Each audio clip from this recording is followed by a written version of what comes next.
Dearly beloved, we are gathered here today to get through this thing called a podcast. And we are out on that line. We're back for another episode. And this week, we're going to be talking a little bit about Prince and a little album you may have heard of called Purple Rain. I'm Jeff with my co-host Alex. As always, Alex, how you doing this week? Electric word, Jeff, podcast. That's a mighty long time and it means forever, but I'm here to tell you about something else. The afterworld. A place of never-ending happiness. You can always see the sun, day or night. So when you call up that shrink in Beverly Hills, you know the one, Doctor Everything is going to be all right. Instead of asking him how much of your time is left, ask him how much of your mind. Because in this life, things are much harder than the afterworld. In this life, you're on your own. And if the elevator tries to bring you down, go crazy. That was completely unplanned and one of the most magical moments of my life. I appreciate you for that, sir. I wasn't sure. I wasn't sure if you were going to do it. And I was like, I do have it memorized. So if he teased me up, I'm going full bore. And we didn't do the whole thing. I went, step on in here and join the fun. And off to a hot start, I'd say, for this one. Yes, sir. Off to a hot start. And certainly no chance I was going to recite that whole thing, and nor would I have been able to if I had planned on doing so. So I appreciate you for stepping in there, coming in clutch, bottom of the ninth, 2 outs, bases loaded, down by 3. Into the moon you went, and that's very much appreciated. So this week, and we've always been Prince fans. We talk about him all the time on this podcast. And to be honest with you, when I suggested doing an episode about the Purple Rain album, I was for sure thinking that we'd done it before, and we've just done so many of these that I've started to forget which ones we have done. And I searched through, and lo and behold, we have not done this album yet, which is crazy given the historical albums we've done, as far as ones that either one of us has liked or that we both used to listen to a lot together, like a Meatloaf or an Against Me or somebody like that. This was very exciting for me to find out, because sometimes we're reaching a little bit for content as far as new albums that come out, anything like that. But this is exciting because this was a big one for us. Yeah, I mean, it goes all the way back to tormenting Rory with it and playing it 26 times in a row until he woke up. Yeah, no, this is what one might call this a glaring omission in terms of things that we've covered on the show, but we're here to rectify that today.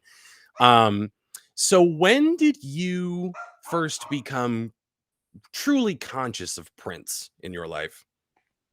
Probably like college, I would say. I started to, so through high school, I would listen to some, what you'd call classic rock, like Aerosmith, Deep Purple, but it was definitely more on like the kind of harder rock side. I didn't really listen to a lot of anything else unless it was just kind of random stuff on the radio.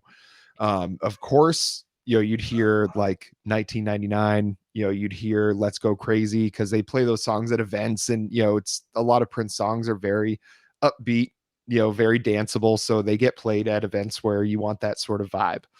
But I think it was when I heard Purple Rain for the first time, or I guess the first time that I really registered hearing it. That's when I realized that Prince was different. That I didn't realize the talent, the depth that this man was willing to go to make something, make art, make an album, whatever it was he was producing at the time. It seemed like he was more of a conduit than he was a creator. It just seemed like these ideas came from somewhere else, somewhere ethereal, somewhere that I, as a mortal human being, did not understand, but was being privileged enough to be able to listen to it. And Purple Rain is phenomenal, incredible. I don't care what Rory says. We were doing him a favor when we played that song 20 something times in a row in the morning. The sun was up. Okay. It was late enough in the day. It was perfectly fine to set those speakers right next to the bedroom door that he was and turn it up as loud as we could. And he'd come out, he'd stomp his little feet, and he'd come out and he'd turn it off, and we'd run right back up there and turn it back on again. And just a seminal moment in our friendship for sure. Thanks to Prince. Oh, truly. We waterboarded Rory with Purple Rain, and I regret not a goddamn second of it. And I think you're right. Like, what I honed in on that was as a conduit, as a creator, as a talent. The thing that in particular Purple Rain represents to me is this evolution It's something similar with David Bowie. It's where you started and where you ended up, because David Bowie started out kind of that psychedelic, kind of very British rock, and then moved into glam rock, and then moved into what can really only be described as David Bowie. It was the same kind of thing for Prince, where he was, I hesitate to say generic because there's nothing generic about his voice, but I think his presentation when he started as like a soul R&B singer, you could tell that he was talented, you could tell that he had a great voice, um, but it wasn't necessarily like a standout, wasn't necessarily like a jaw dropper. And then as the albums went along, you started to notice this creative facet kind of opening up. Because when you start in the recording industry, the easiest thing to do is put you in a box, right? Even if you have a brand new sound, it's like we have to find a way to market this. And I think Prince went from being very marketable and safe to experimenting with his sound and gradually becoming a phenomenon. Get it out of here from the beginning. He is an otherworldly guitar player. An otherworldly guitar player.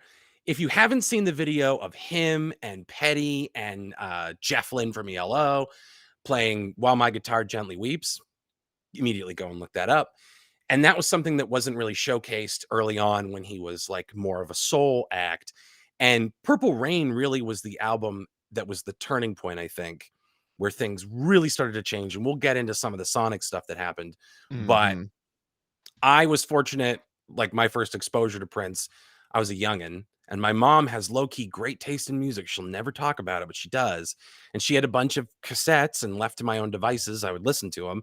There was a bunch of Prince in there, and I was like, wow, this is pretty cool. And then you get older and you're like, wow, yeah, I remember that. Same thing with Meatloaf, car rides with Meatloaf. And you're like, oh, oh shit. The older I get, the better and better this stuff kind of gets, and your Mhm. appreciation grows. So yeah, I'm kind of excited to get into the details of this one.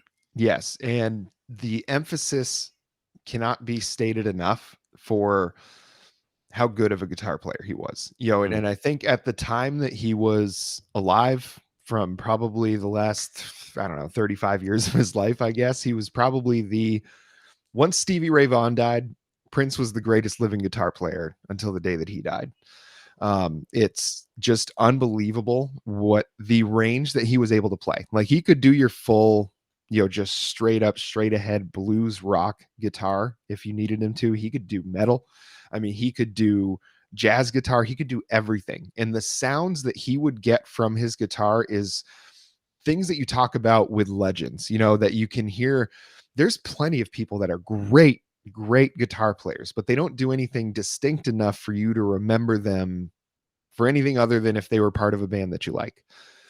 People like Jimi Hendrix, like Chuck Berry, like Eddie Van Halen, like Prince. It's technique, it's the sound, it's the voice they get from that guitar that sets them apart. And he was so good at finding ways to, you saw it with, Eddie Van Halen, the way he would use the guitar sometimes as like a percussive instrument instead of as a traditional, like, finger the frets and play your notes kind of thing. Turning it into a rhythm instrument is such a game changer, and it allows the rest of the band to really open up. So while you would normally hear a lot of improvisation on guitar from other bands, what you heard from Prince is not only his improvisation and his just sheer massive talent with the instrument, but he surrounded himself with people that were just as talented as him and just as willing to kind of step outside the box. And he oftentimes, just if he didn't have somebody like that, he just did it himself. That was the other thing, is not only a guitar player, but he was also could play every single instrument you can think of. He didn't need a band for anything other than playing live, to be honest with you, because he could play whatever else anybody was playing on whatever else they wanted to play it on. He was that good and that talented. And I think that's also a big reason, is that sort of talent is sort of impossible to ignore. While he was, I think you made a great point of when he first started out, that being more on the soul side, there are so many talented people with that. There are so many people that can sing as good and better than Prince. And Prince is a great singer. But without anything else to kind of differentiate himself, it's easy to get lost in that mix, because it's not that he wasn't good, it's because everybody else was too at that particular discipline, that particular genre. when he branched out and made an album like Purple Rain, and you got songs like Purple Rain and Computer Blue and Take Me With You, just the sheer variety of sound you get from this album that we're going to talk about is almost unmatched anywhere. I mean, 10,000 Gex, we did that album, and it's, that's the kind of thing I think of though when I went back and listened to this again, this album for the 100th, 200th time in my life, straight through, whatever, however many couple hundred times it is. It's so varied in sound. It's kind of chaotic, but it all works. Like the chaos makes a great picture. You don't understand when you're in the middle of it, but looking back at everything, you're like, this is, how does somebody come up with this, conceptualize this, and then execute at this level? And very few people other than Prince could do it. And it is pretty incredible. And I think so. The first known instance of the Revolution, the backing band, Prince and the Revolution, was technically on 1999. But I think it's super appropriate here because it's taking some of the seeds that 1999 planted and just kind of amplifying everything. The use of electronic music for someone like Prince, everything leading up to that still kind of maintained that soulful sound, even when it was kind of straying. It was like the development of a persona, and it all culminated with Purple Rain. And I also think the fascinating part about this is Purple Rain is technically the soundtrack to a movie. Mm-hmm. That movie is Purple Rain.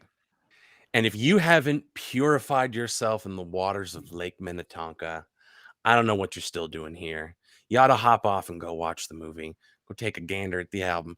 Come on back, because it is truly like Purple Rain, the movie, is a little corny. It's kind of uneven, but it's A very little. engrossing.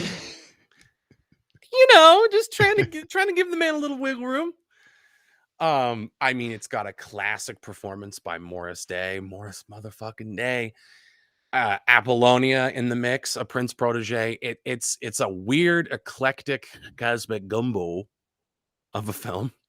But it really was kind of where he solidified his persona. I mean, a lot of people, when they think of Prince, think of the purple crushed velvet suit and the ruffled pirate shirt and all that, and Mm-hmm.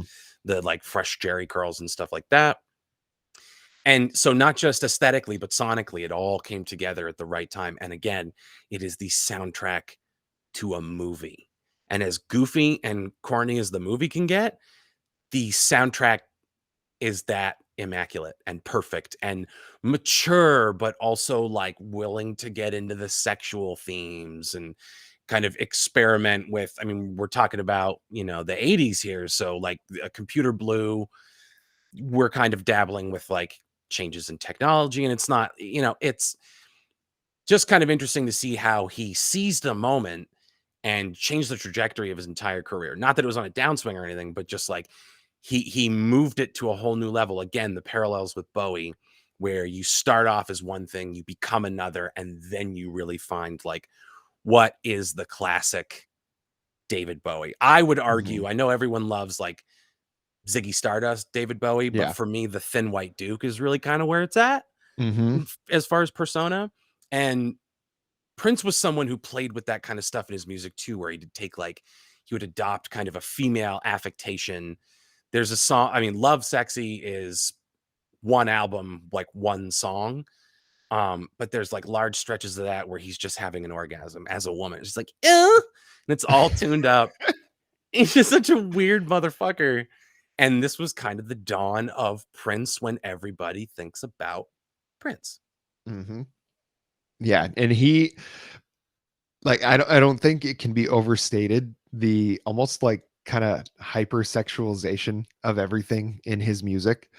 And it's so prevalent throughout Purple Rain, but there's so many artists that will do that sort of thing, and it kind of, it seems like just weird, I guess. I don't know how else to put it, but it doesn't do anything for you. Like Prince, I feel like the way he's so, I don't know, I feel like he doesn't take just a typical like male perspective on things. I think there's a healthy respect for women in everything that he does, and for like treating people well and then recognizing when you're not. I think there was a lot of that because he kind of came at it from that angle. None of it seemed like it was just raunchy for the sake of being raunchy. Like it all had a point, and while you can't say that about a lot of other music that talks about the same sort of themes, that just goes to kind of speak more to the talent of Prince, not only as a musician, which we've gone over, but as a songwriter.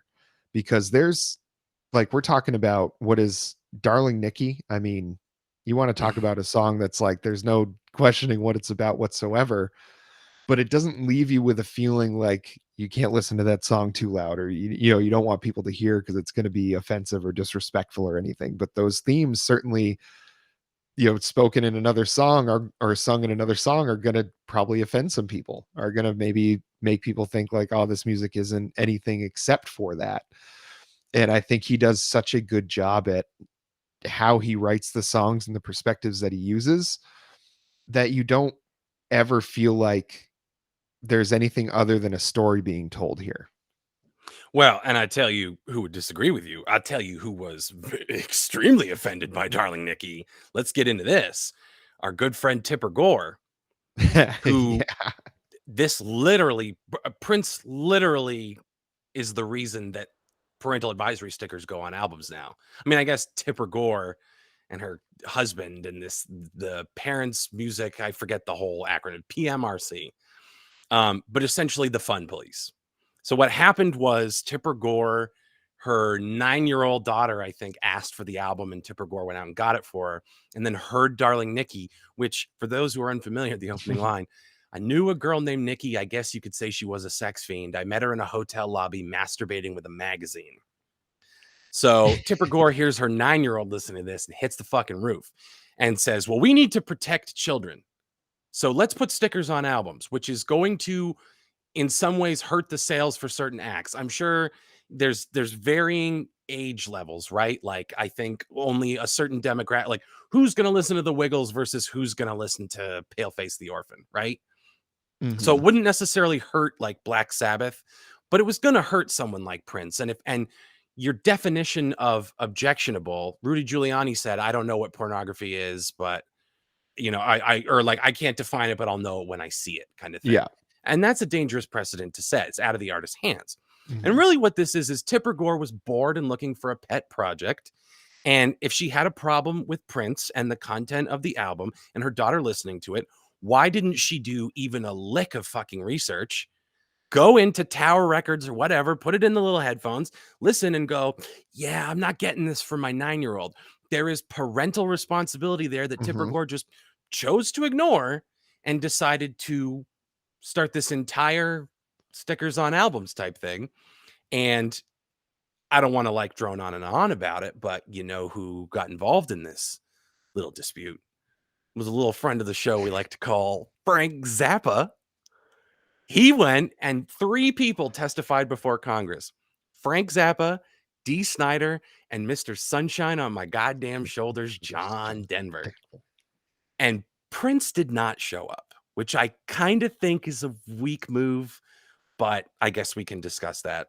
But all of that is to say, Prince, I mean, he literally has an album and a song called Controversy. So he's never been afraid of it, but it's had ripple effects into the Mhm. industry.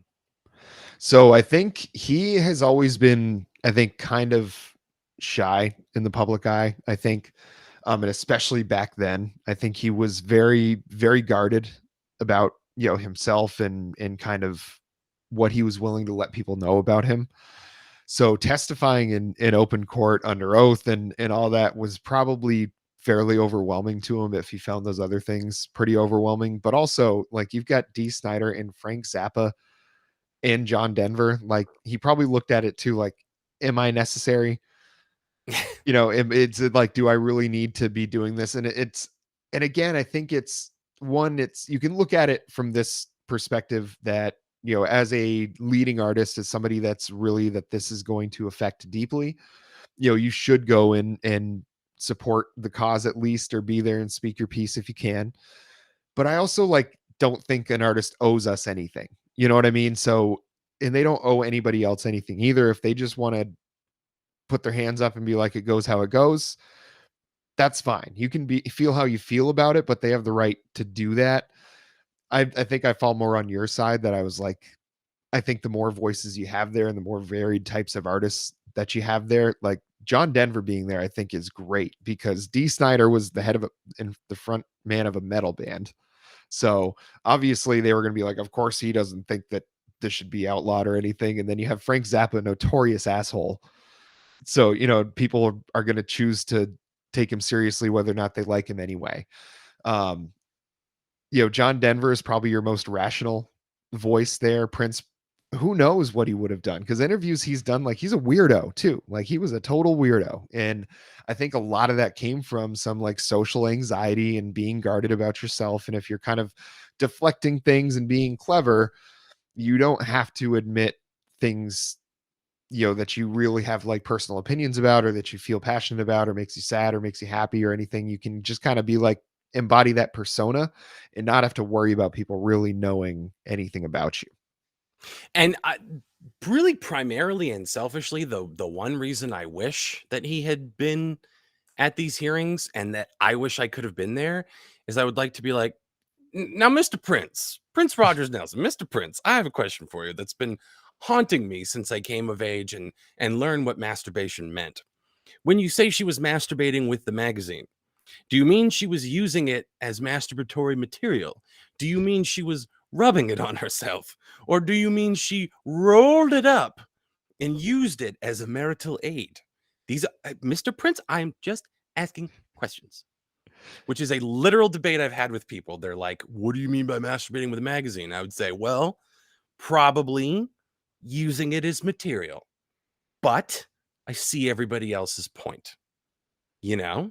I don't rule it out. That's all I'm saying. The other possibilities are there. That's the in a universe of infinite possibility, you can't rule anything out. Correct. Doctor Strange and the Multiverse of Madness taught me that. So what do you say we get like into talking about some real deal songs on this baby? Yeah. So Prince and the Revolution, in the album, the soundtrack, Purple Rain. Crazy that it's a soundtrack. That's insane to me. Yeah, insane that it's soundtrack. So it starts out with Let's Go Crazy, which is, you want to talk about a song that gets you pumped up. And that was the song that started like the dancing at my wedding, at the reception. So it's like, this song has been near and dear to me for a long time. It is just perfect. Is it a perfect song? Am I wrong for saying that? I think it's just so goddamn perfect that I'm not sure there's another one better.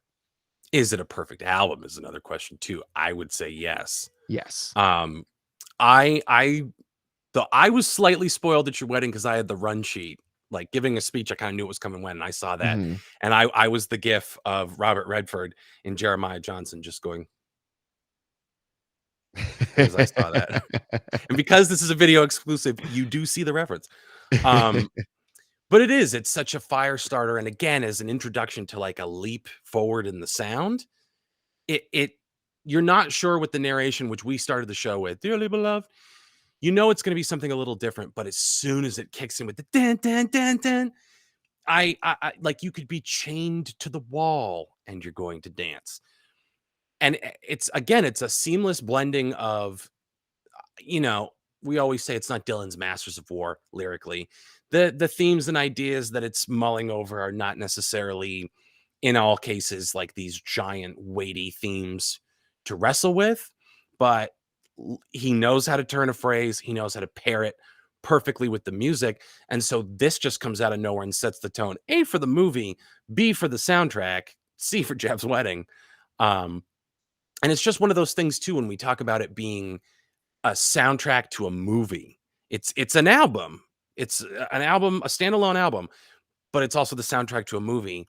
The only other like super successful version of that I can remember before that was Saturday Night Fever soundtrack and the Bee Gees. It was the first example of vertical integration. You have a movie and you have a tie-in album that can be sold on its own, but you're also, all these things are going to feed each other. If you love the movie, you go out and get the soundtrack. If you love the soundtrack, you got to go and see the movie. You Mm-hmm. can enjoy them separately in a vacuum, but really it all meant to complement each other. And, you know, we have that with toys and stuff like that with Marvel, but this really was, I think, an example of vertical integration that doesn't sacrifice artistry. Like, you can have a Batman movie where it's like, well, Batman needs to fight a giant robot spider because the toy companies want to try to sell that. And he should have a rocket pack and missiles and all this extraneous bullshit that's being dictated by the money. Whereas Prince was letting the creativity dictate this, and this experiment in his sound, everybody went along with it. And look what we got today. Yes, it is fantastic. And since this is a soundtrack, what I've always had a problem with is there should be a deluxe version of this that has the Morris Day and the Time songs on it as well. Oh, baby. Yes. Couldn't agree more. Absolutely. Morris Day and the motherfucking Time. Whew. Yeah, no, that they should. They really should. They should do like a deluxe Mm-hmm. comprehensive version of that. And I sneaky, and this is something coincidentally that Prince does on the Batman soundtrack, which he scored, which I also think is Mm-hmm. incredible. Snippets from the film. Gentlemen, let's broaden our minds. And then Party Man starts. Mm-hmm. I like shit like that when it's not like a long, winding interstitial thing, but just taking a little bit from the movie and like feeding into like Yes. Kevin Bacon in Footloose. Let's dance. And then Footloose starts, you know? I love stuff like that. So this is prime for like a, and Prince's estate notoriously greedy. So like the stars align on something like that. Mm-hmm. And we can't forget Ludacris in the Too Fast, Too Furious soundtrack with the all right, fire them up. We go live in 5. It's time for ignition and straight up automobile pimping. Yeah, you got the points for remembering the entire beginning part of Let's Go Crazy. Too Fast, Too Furious soundtrack. I got it locked down. I'm pushing them all your way. Yeah. We should do an episode with like the best movie soundtracks. Yes, 100%. I feel like we've talked about this before, but we should absolutely do that. Yeah, that would be a nice easy one, I think. Well, maybe not easy once you dig into it, because we've just reeled off The Wall by Pink Floyd. I mean, we've just reeled off like so many really good ones. But I think it's to watch the movie increases your appreciation of the songs. To kind of go back to what you're saying about it being a like kind of mutual feeding sort of beast when you do something like this. So watching the movie makes you appreciate the songs because you understand the mindset he was in when that song was written, because he's trying to portray that part of the story in the movie. But it's also going to be that the songs help you appreciate the movie more, because in this movie, while it might be a little cheesy and a little corny at some points, like, have you ever purified yourself in the waters of Lake Minnetonka? Like, who does that? Prince does that. He's a weirdo.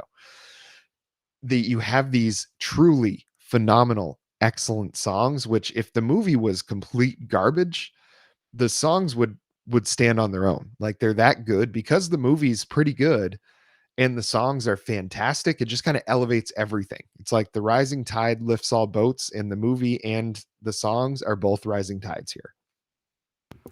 And I would go so far as to say, in the example of Saturday Night Fever, it's an enjoyable movie, but I think if you take that soundtrack out of it, we're not talking about it. We're not Mhm. talking about John Travolta, you know? So it's just it's a very make or break type thing. And obviously, like, Prince had the creative control in both directions here. Um, but yeah, no, so I have a question for you within the context of this album. Do you have a favorite song or songs?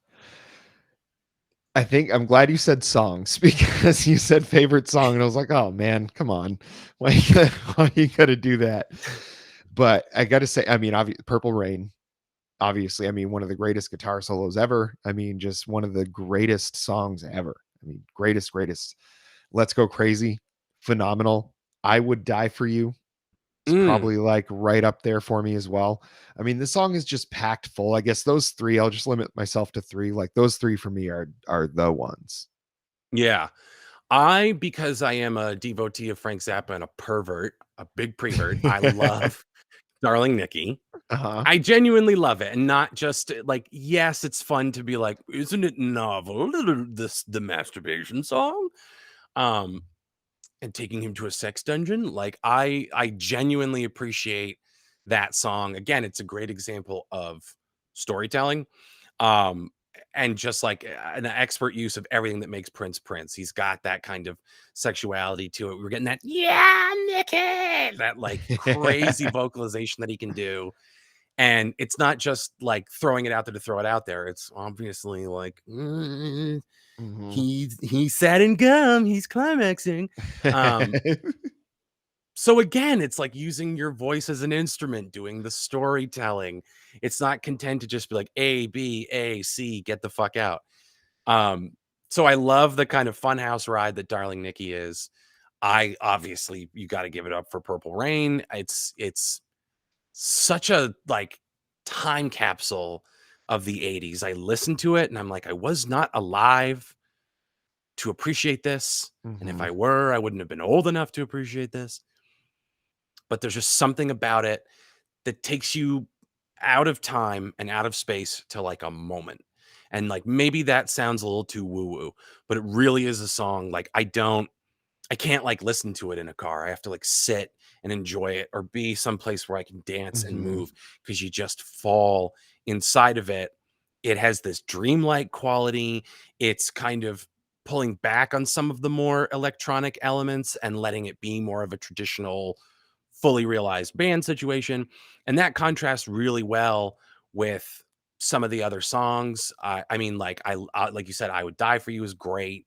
When Doves Cry is great. It was the lead single off of this, but I wouldn't say it's one of my tops No. on this album. You Nope. know, I enjoy it, but I don't think by any stretch it's the best song. So it's a little.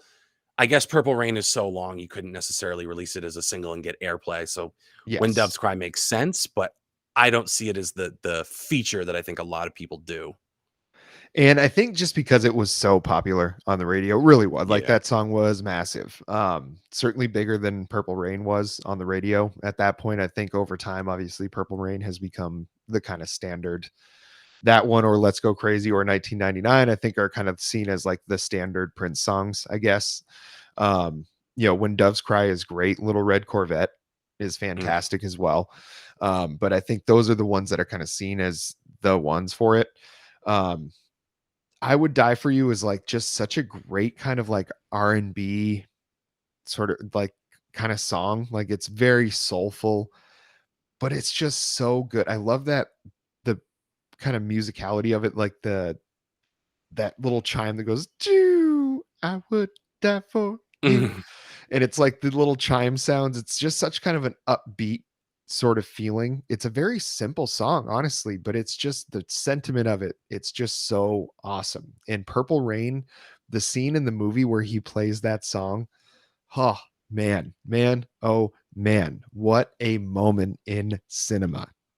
It truly and like I guess if you want to call it like one of the great movie musicals, I would. I know a lot of people are like, "Whoa, it's not based on an existing musical. You can only really count like the Music Man." And I'm like, fuck that. Like purity has no place in Prince. He's like anti-pure. And yeah, it is. It's pure cinema. And you get it listening to the album. You get it watching it and you get it listening to the album too. And I heard the album before I saw the movie. So when I again and like as I got older, I'm like, there's a movie of this album. I went and watched it. I was like, well, that wasn't great. But I tell you what, it was great in the context of movie musicals. And I love the music in it. And I'm willing to forgive some of the cheesiness because it's not like it's a really bad movie and you have to suffer through it for the music. That's not the case at all. But you do kind of have to place your tongue firmly in cheek for certain parts of it. Mhm. Um, but it's such a like a the album specifically is such a touchstone for me because of what it led to for Prince and what it led to for me, like discovering more Prince and discovering other music. Like you really trace the pathway from Prince to Frank Zappa, as weird as that sounds for Mhm. me, because I was existing on a steady diet of like mainstream radio airplay. I'm not afraid to say I was obsessed with Britney Spears when I was a young lad, pre-discovering my body and discovering women. I genuinely liked the music and I was very stoked on it. And then as you get older, you're like, I think I like this for more reasons than one. Yes. But I I had didn't a like, poster. I had a poster I wanted at the county fair. God was with me that day. He said, "May your dart fly straight and true into that balloon, 'cause you know what you're getting." She's got the little jean shorts unbuttoned, folded That's down, that's the one I had. fingers through the loops. Jeff, Yeah. we did it. It was we were always meant to be. We're always meant to be friends. Like, but like, yeah, no, I didn't like a lot of people are like, yeah, my dad would drive around in his Trans Am and we'd listen to Zeppelin. And I'm like, I didn't have that. My dad liked Jackson Brown and the Eagles. I would have grabbed the steering wheel and driven us off the road. Jackson Brown, not so much. The Eagles, Yeah. 100%. Fuck the Eagles. But I didn't have that growing up where it was like someone sat you down and was like, I need you to appreciate the things that I appreciate, which like cultivates your. So I kind of got to grow my own musical taste, and it started with Prince. It really, really did. Prince and Meatloaf. Mhm. And look at me now, a functioning adult with a brain that's 100% not broken. So look at me now, Dad. Yeah, everything is totally fine. Everything Yeah. is just fine. Oh, I'm But thriving. it's I think knowing, I guess, what we know about Prince and how you're mentioning that movie was a musical movie or a movie musical. Has it ever been made into a musical? I feel like he was very much a like whatever creative outlet he wanted to use. Did he ever do that? Like make it a No. stage production? Man, that would make a pretty great stage show, I think. I think so too. I think the hurdle you have to get over these days is his estate. I mean, they Mhm. are insane. I don't think it'll actually happen, but I wouldn't be shocked if just having Prince Purple Rain in the name of this video, they're like, yeah, we want to share the ad revenue. Yeah. It's insane. You can literally be like perp and they'll up. He did the Hold on. first half a second. Yeah. So I would imagine the biggest hurdle would be his estate.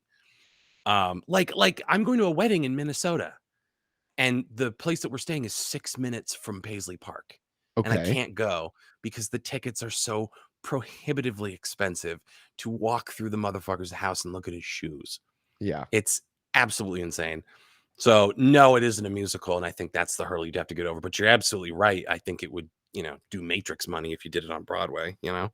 It's I mean, because you think about in the movie, like all of the set pieces and everything, like the scenes in their house, like that's all very easily reproduced. And the way that the movie is acted is almost like a theater style of acting. It's like very expressive, like everybody's like very intense, which is the kind of thing you need to have with theater. And obviously the music is fantastic. And what you could do is all of the shots of him like with a live at a live show on stage, like you could make the actual audience be the live audience at that concert. So you could have these like almost little like fourth wall breaks where they're actually like performing those songs for the crowd as if it's a real like concert, and then they get back into performing like the acting and stuff for the storyline. That's a hell of an idea. And if you use like the band as this kind of live performance slash Greek chorus, it's amazing. And it does. It lends its like Prince has an innate theatricality to his music that would lend itself to this kind of thing.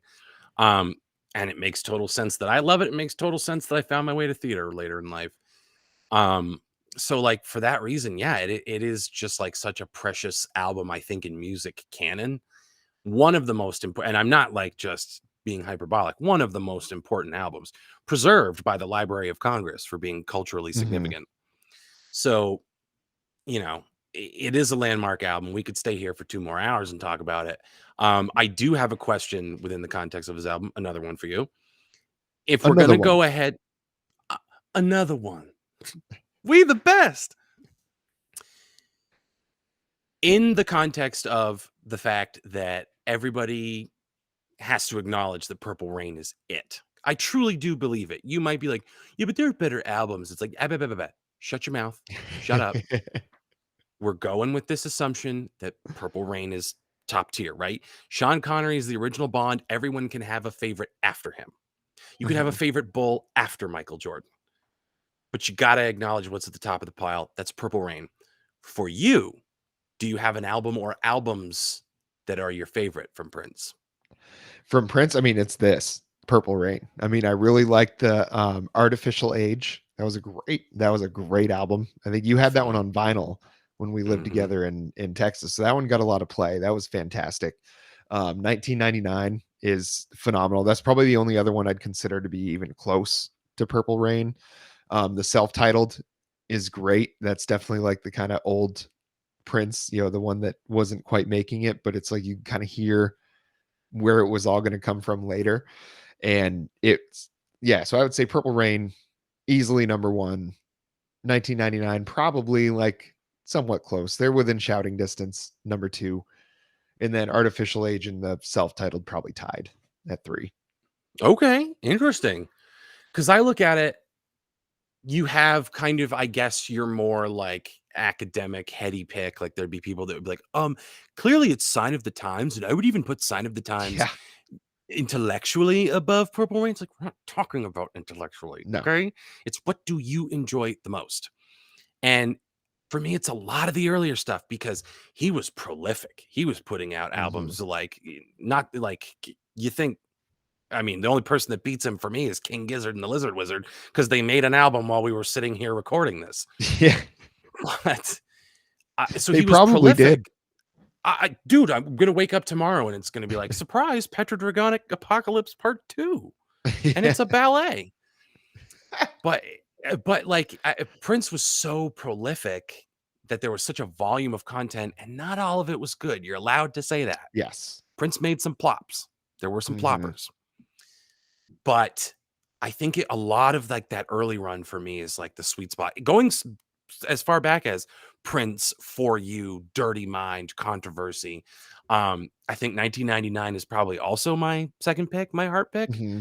And then a sneaky third I got to put in there close behind is the Batman soundtrack.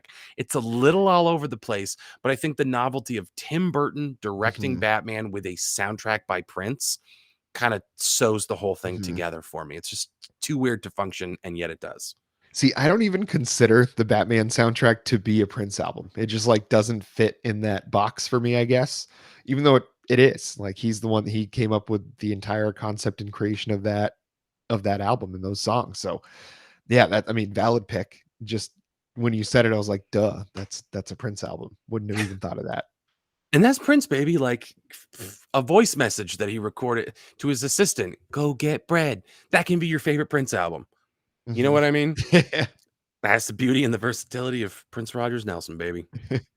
Yeah, this is Iona, and I think if you haven't, folks, if you haven't gone and listened to this album, and I assume you have, if you've listened to this podcast before and take in our usual content, you've probably listened to somebody like Prince.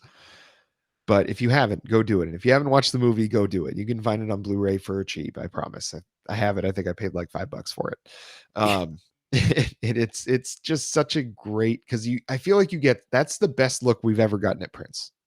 I think is that movie. The best like real look into who Prince was, I think comes from that movie. You could probably find some interviews and stuff where he might have opened up a bit, but I think he was very notorious for not doing that. So I think him like kind of pouring out his feelings and his thoughts with Purple Rain is really the best look we ever had into who the man was.